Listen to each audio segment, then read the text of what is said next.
Να καλωσορίσω λοιπόν.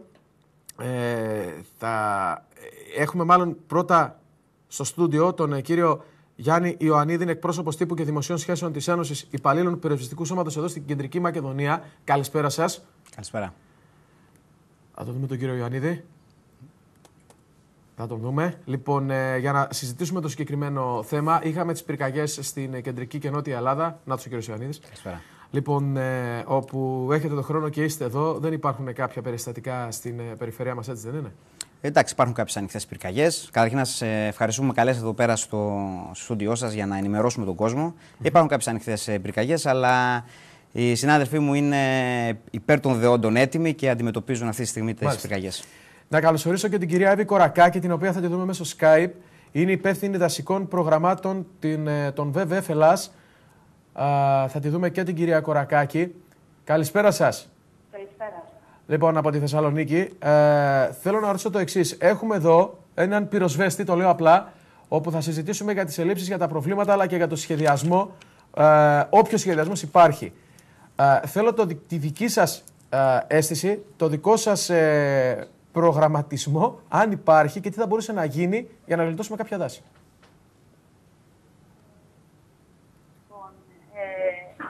Υπάρχουν προβλήματα σίγουρα στον σχεδιασμό, τα οποία είναι διαχρονικά και σίγουρα σε μεγάλο βαθμό αυτά γιγαντώνονται σε περίοδο οικονομικής στενότητας.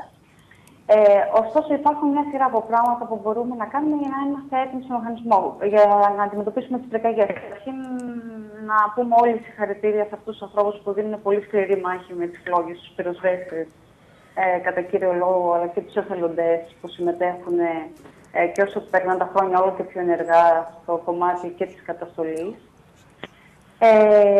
Να πούμε, πέρα από τα προβλήματα που υπάρχουν στο μηχανισμό, που δεν από μέρος της πολιτείας, για να φροντίσει έτσι ώστε να δουλεύει ο μηχανισμός χωρίς σημαντικά προβλήματα, υπάρχουν παθογένειες και στο κομμάτι της προετοιμασίας της πρόληψης δηλαδή, των πυρκαγιών, της ετοιμότητας που βρισκόμαστε κάθε χρόνο με την έναρξη της εμπειρικής περίοδου δηλαδή, να μπορέσουμε και να αποφύγουμε να έχουμε εκδήλωση πυρκαγιών, αλλά και να μπορέσουν και αυτές να αντιμετωπιστούν.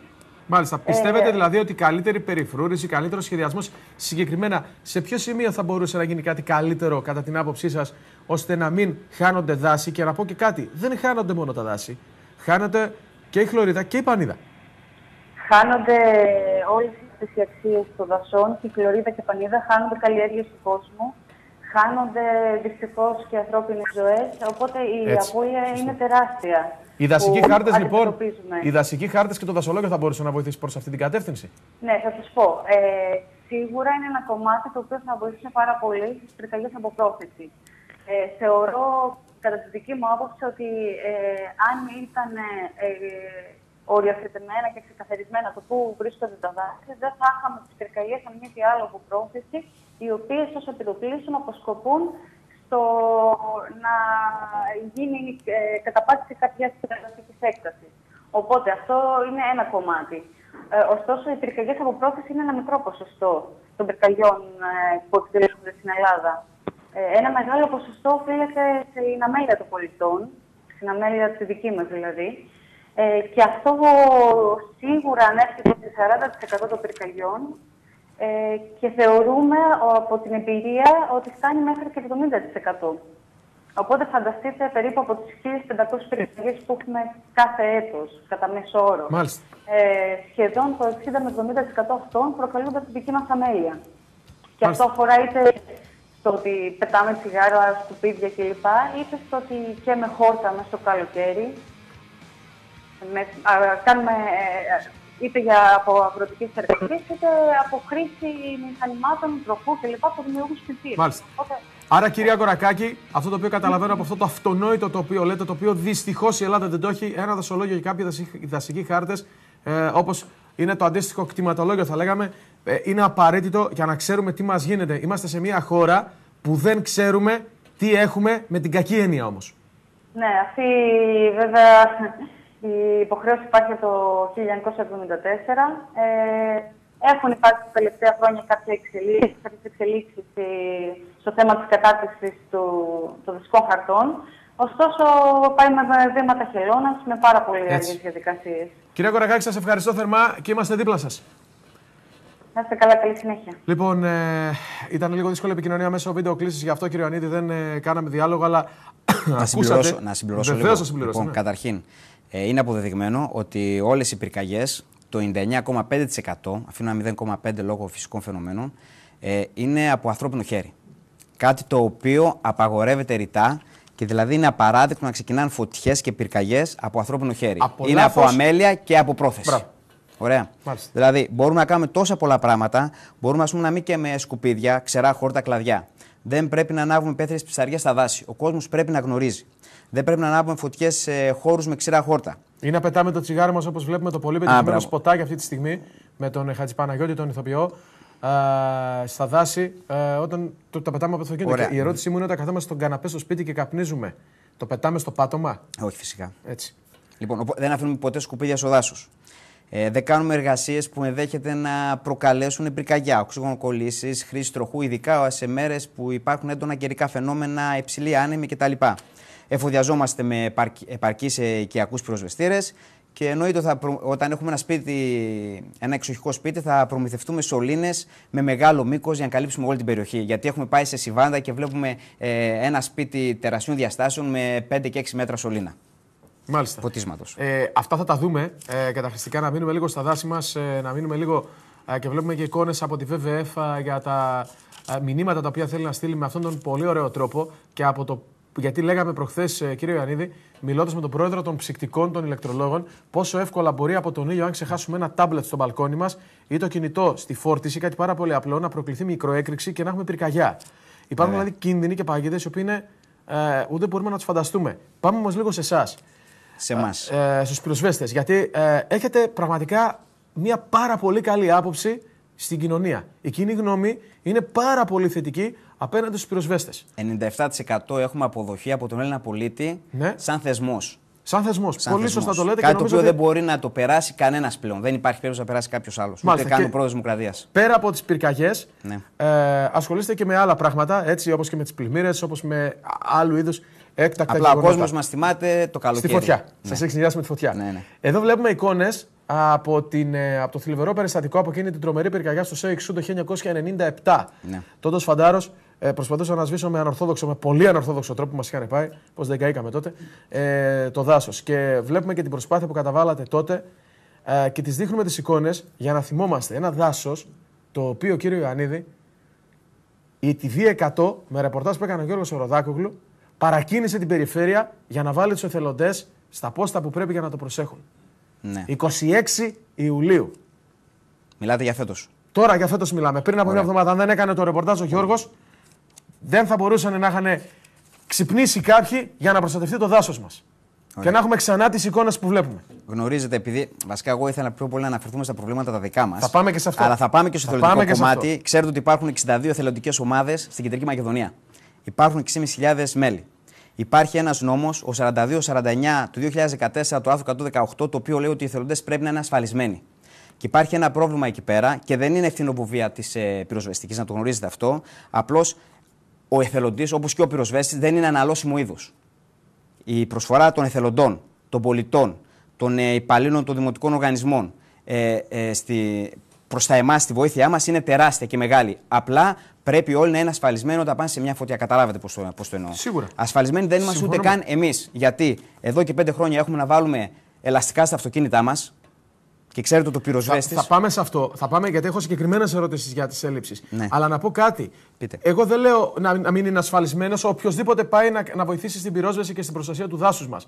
Γιατί περιμένουμε 2,5 μήνες να περάσει το καλοκαίρι για να πούμε τον εθελοντή που θα κάτσει. Και αν στο μεταξύ και εγώ ήταν το ΣΕΙΞΟΥ ή οποιοδήποτε άλλο δάσος στο νομό, τι θα κάναμε. Πάλι μνημόσυνα. Εκεί θέλω να καταλήξω. Κατάλαβα πώς το λέτε, αλλά είναι καθαρά στον επιχειρησιακό σχεδιασμό στο οποίο εμπλέκεται η πολιτική προστασία. Οι πυροσβεστικοί, εμπλέκονται οι δήμοι, οι νομαρχίες, οι εθελοντικές οργανώσεις. Πρέπει να υπάρχει ένα πιο ενιαίο σχέδιο, ένας πιο ενιαίος επιχειρησιακός σχεδιασμός, ούτως ώστε να είναι όλοι καλυμμένοι σε περίπτωση πυρκαγιών και σε περίπτωση πρόληψης. Μάλιστα. Πάμε παρακάτω. Μιλάμε για ελλείψεις. Να ξεκινήσουμε από τα Καναντέρ. Να το πάρουμε όπως ένα-ένα. Να το πάρουμε λίγο από τα Καναντέρ. Ναι. Τα Καναντέρ πλέον είναι πάρα πολύ λίγα. Είναι 40 ετών κάποια από αυτά. Τα ξέρετε καλύτερα από μένα. Ναι, και άμα θέλετε μπορώ να σας τα πω. Για πάμε. Λοιπόν, έχουμε τα 2-15 και τα 4-15. Έχουμε 13, 2-15 και 8-4-15. Κάποια είναι, τα 2-15 ειδικά είναι πάνω από 40 ετών αεροπλάνα. Έχουμε 21 αεροπλάνα. Βέβαια, με το άτυχο γεγονός που έγινε τώρα, χάσαμε ένα αεροπλάνο και έχουν μείνει στα 20. Έχουμε 6 και 3. Δηλαδή από τα 21, από τα 20 έχουμε τα 9 σε λειτουργία. Καταλάβατε. Τα 20, τα 9 σε λειτουργία. Ναι, τα 9 με 10. Δηλαδή, γιατί δεν λειτουργούν τα 11. Λόγω δεν υπάρχουν κονδύλια, έχουν παγώσει τα κονδύλια. Ναι. Δεν υπάρχουν κονδύλια για να μπορέσουν, δεν υπάρχουν ανταλλακτικά για να βοηθήσουν. Είναι μικρός γερασμένος ο εναέριος στόλος γενικά σε εμάς. Και ξέρετε πόσο βοήθεια δίνει ένας εναέριος στόλος σε μια πυρκαγιά. Ωραία. Πάμε. Αυτό όσον αφορά τα. Έχετε να προσθέσετε κάτι για τα Καναντέρ? Όχι, για τα Καναντέρ όχι. Ναι. Γιατί βλέπουμε και εικόνες για το πώς γίνεται η κατάσταση. Η κατάσταση είναι μια λήψη από Καναντέρ σε Καναντέρ με κάμερες επάνω στα αεροπλάνα, όπου βλέπουμε είναι πολύ εντυπωσιακό, αλλά και πόση τέχνη χρειάζεται, έτσι, δεξιοτεχνία θα έλεγα, για να μπορέσει να χειριστείς ένα Καναντέρ. Φοβερό. Φυσικά. Φοβερό.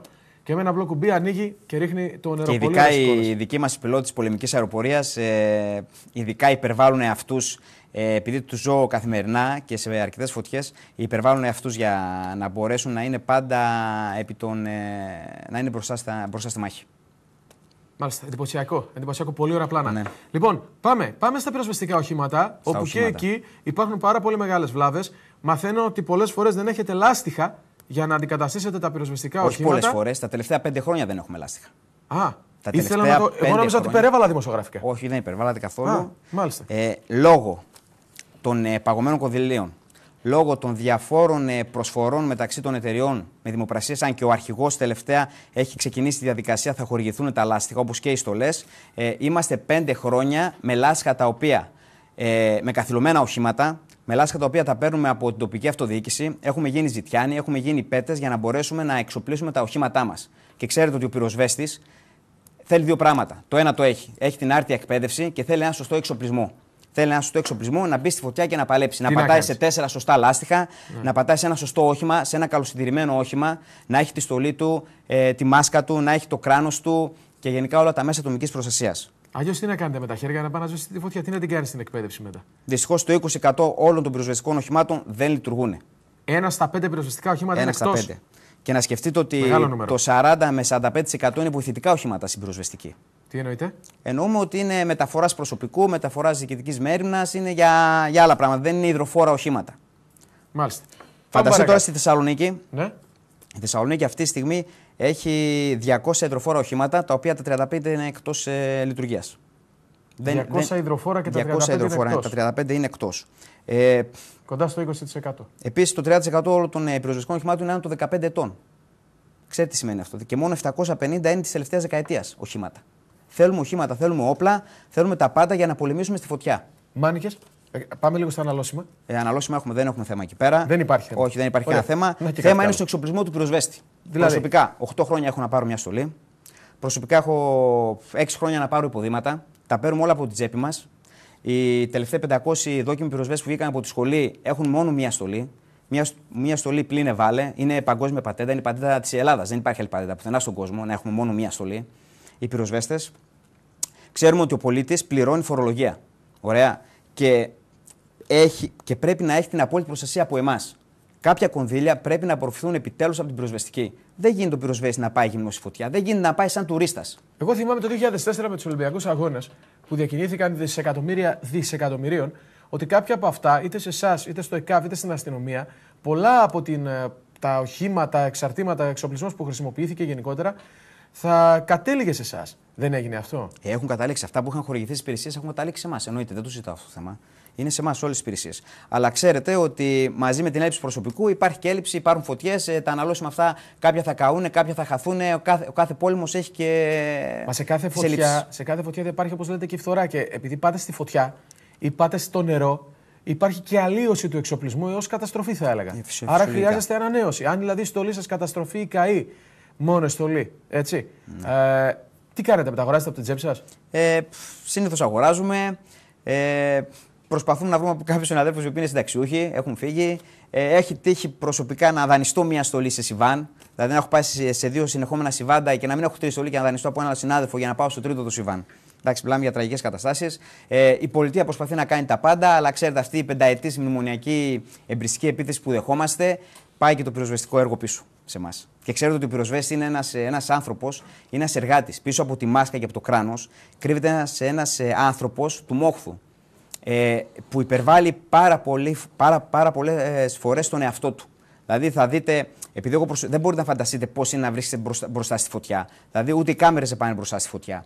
Είναι πολύ δύσκολο για τον πυροσβέστη να μην έχει τα απαραίτητα εργαλεία. Μάλιστα.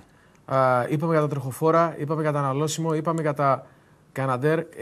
Να πούμε και για το προσωπικό μας. Και πάμε και για στο προσωπικό, αυτό ακριβώς τα έλεγα. Να πάμε και στο προσωπικό μας. Να δούμε τι γίνεται, γιατί υπάρχουν συνταξιοδοτήσεις, είναι λογικό, όπως σε όλα τα μήκη και πλάτη της κοινωνίας. Υπάρχει αντικατάσταση στο προσωπικό? Υπάρχει εν μέρη.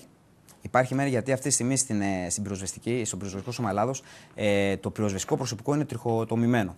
Δηλαδή έχουμε τους 8.500 μόνιμους υπαλλήλους, έχουμε τους 3.800 πενταετής με πενταετή σύμβαση, οι οποίοι βέβαια δουλεύουν όλο τον χρόνο, αλλά δυστυχώς το κράτος για κάποιο λόγο, το οποίο εγώ προσωπικά δεν μπορώ να το φανταστώ, δεν τους δίνει να δουλεύουν αργίες και νύχτες. Και ενώ το απόγευμα είμαστε 10 και 11 άτομα στην υπηρεσία, το βράδυ μένουμε 5 και 6 άτομα και ανά πάση στιγμή έρχεται η επιφυλακή της επόμενης μέρας.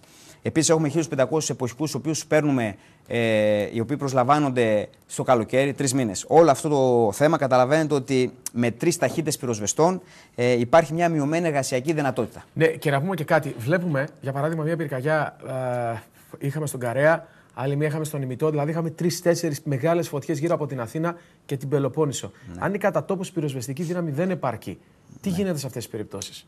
Μα να φανταστείτε ότι στη φωτιά της Πελοποννήσου έχουν φύγει οχήματα από Σέρρες, από Θεσσαλονίκη, από τη Λάρισα. Έχουν πάει οχήματα να βοηθήσουν κάτω. Κινητοποιείται όλος ο μηχανισμός. Ναι, αυτό που μας ακούτε. Έχει τύχει να πάνε οι συνάδελφοι 2 και 3 μέρες στη φωτιά.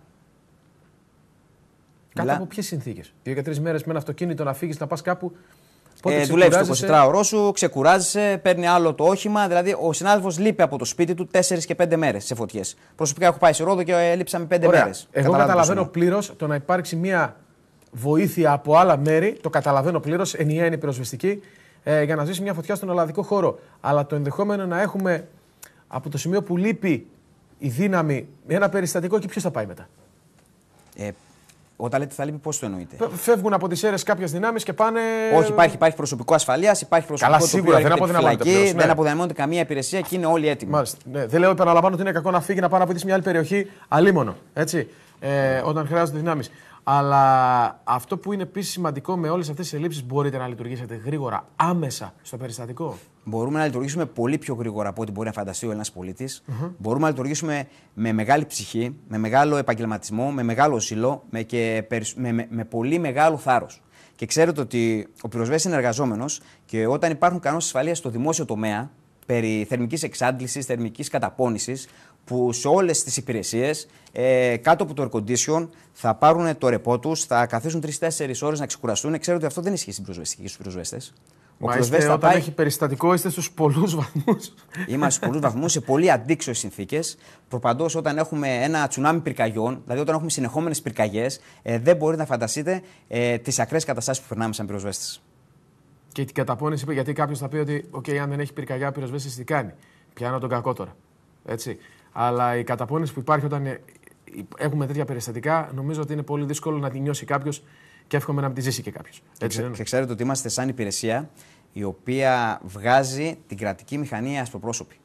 Δηλαδή πραγματικά δίνουμε υπέρ των δεόντων τη μάχη και ίσως φανώ και λίγο γραφικός, αλλά όταν έχω ζήσει μέσα σε βάρδια, έχω ζήσει μέσα σε μια 24ωρη υπηρεσία, να παίρνω 8 ώρες ρεπό και να ξαναπάω άλλες 24 ώρες, νομίζω αυτά που λέω δεν είναι καθόλου γραφικά και δεν είναι καθόλου ψεύτικα. Είναι αληθινά. Και φυσικά δεν είναι μόνο οι φωτιές, αλλά είναι και η ΕΜΑΚ που λέμε, έτσι δηλαδή άλλου είδους περιστατικά όπως οι εγκλωβισμοί, όπως 1002 άλλα, στα οποία θα καλέσουμε την πυροσβεστική και θέλουμε να πιστεύουμε ότι οι ελλείψεις δεν θα την κάνουν να φτάνει αργά. Όχι, κάτι το οποίο λέμε πολλές φορές για τα ασθενοφόρα, κύριε Ιωαννίδη, ή για τα περιπολικά. Αυτό είναι το πιο σημαντικό και να το προστατεύσουμε. Κύριε Ονίδη, σας ευχαριστώ θερμά. Εγώ να σας ευχαριστώ. Καλή δύναμη. Να είστε καλά. Και να έχετε το χρόνο, εύχομαι, να έρχεστε στις εκπομπές και να μην τρέχετε στις πυρκαγιές. Θα βρούμε το χρόνο να σας αυτό το βασικό, να μην έχουμε περιστατικά. Το δάσος μας φυλάσσεται καλά. Τα πάντα φυλάσσονται κάτι παραπάνω από καλά. Όλοι οι συνάδελφοι είναι αυτή τη στιγμή στα περίπολα. Όλοι οι συνάδελφοι είναι έτοιμοι και σε πλήρη ετοιμότητα. Ο Δεν ένας μιλάμε πολίτης... μόνο. Και επειδή κακώς ρωτάω μόνο για το ΣΕΙΞΟΥ, γιατί η TV100 είναι και στους 7 νόμους Κεντρικής Μακεδονίας, έχουμε πολύ ωραία δάση και στην Πέλα και στην Πιερία και στην Ημαθία παντού.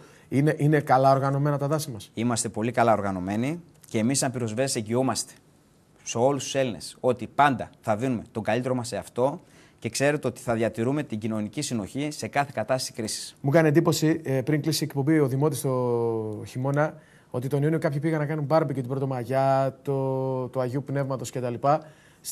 Στο ΣΕΙΞΟΥ και κατευθείαν εντοπίστηκαν από εθελοντές. Πήγε φυσικά η πυροσβεστική, γιατί εκεί θέλει τον πυροσβέστη για να επιληφθεί του θέματος. Σε πάρα πολύ γρήγορα. Γι' αυτό λέω: μην το τολμάτε, δεν θα μπορέσετε ούτε τη φωτιά να ανάψετε. Γιατί φυλάσσετε καλά το δάσος του ΣΕΙΞΟΥ. Ευχαριστώ θερμά. Να πω ένα πραγματάκι ακόμα. Ναι, για να κλείσουμε με αυτό. Ένα για να κλείσουμε λίγο, γιατί θα κάνουμε σε περίπτωση πυρκαγιάς. Να καλέσουμε απευθείας το 199. Δηλαδή, από όλη τη ζήτηση θέλω να μείνει αυτό στους Έλληνες πολίτες, να διατηρήσουμε την προσοχή μας και την ψυχραιμία και να ακολουθήσουμε πιστά τις οδηγίες των αρχών. Μάλιστα. Ευχαριστώ λοιπόν, πολύ. να είστε καλά.